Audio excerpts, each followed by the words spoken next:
സംസ്ഥാനത്ത് സ്ഥിരം ദുരന്ത നിവാരണ സംവിധാനമുണ്ടാകുമെന്നും ആദ്യത്തെ പദ്ധതി പത്തനംതിട്ടയിലായിരിക്കുമെന്നും മുഖ്യമന്ത്രി വി ഡി സതീശൻ.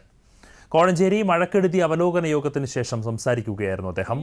നദികളിലെ മണ്ണ് നീക്കം ചെയ്യാൻ അടിയന്തര നടപടിയുണ്ടാകും. ദുരിതാശ്വാസ ക്യാമ്പുകളിൽ എല്ലാ സൗകര്യങ്ങളും ഉറപ്പാക്കിയിട്ടുണ്ടെന്നും മുഖ്യമന്ത്രി പറഞ്ഞു. മാറ്റിപ്പാർപ്പിക്കുമ്പോൾ ആളുകൾ അതിനോട് സഹകരിക്കണം. പ്രളയ വിവരം അറിഞ്ഞ ഉടൻ മന്ത്രിമാരെ ജില്ലകളിലേക്ക് അയച്ചതായും മുഖ്യമന്ത്രി പറഞ്ഞു. 5-8 കൊല്ലമായി ഇത് ഇങ്ങനെ കെട്ടിക്കിടന്നിട്ട് ഒരു നടപടി എടുക്കാതെ. ആ മുന്നൊരുക്കം ഇല്ലാത്തതിന്റെ ഒരു പ്രശ്നം ഉണ്ടായിരുന്നു. എല്ലാ മന്ത്രിമാരെയും ജില്ലയിലും ബന്ധപ്പെട്ടു. അവരെല്ലാവരും ആ സ്ഥലത്തെത്തി. എല്ലാ MLA-മാരെയും ബന്ധപ്പെടുത്തി. എല്ലാ കളക്ടർമാരെയും ബന്ധപ്പെട്ടു. ചീഫ് സെക്രട്ടറിയുടെ ഓഫീസിലും മുഖ്യമന്ത്രിയുടെ ഓഫീസിലും കാര്യങ്ങൾ അറിയിക്കാൻ വേണ്ടിയിട്ടുള്ള സംവിധാനങ്ങൾ ഏർപ്പെടുത്തി. അഡീഷണൽ ആയിട്ടുള്ള പണം അനുവദിക്കുന്നതിനുള്ള ഉൾപ്പെടെയുള്ള ഏർപ്പാടുകൾ ഏർപ്പെടുത്തി. അതാണ് 150-ലും മീതെയുള്ള ആളുകളുള്ള ക്യാമ്പുകളെല്ലാം രണ്ടാക്കാൻ വേണ്ടിയിട്ട് പറഞ്ഞിട്ടുണ്ട്. അത് നമ്മൾ അപ്രതീക്ഷിതമായി വന്നു ചേരുന്നതാണ്.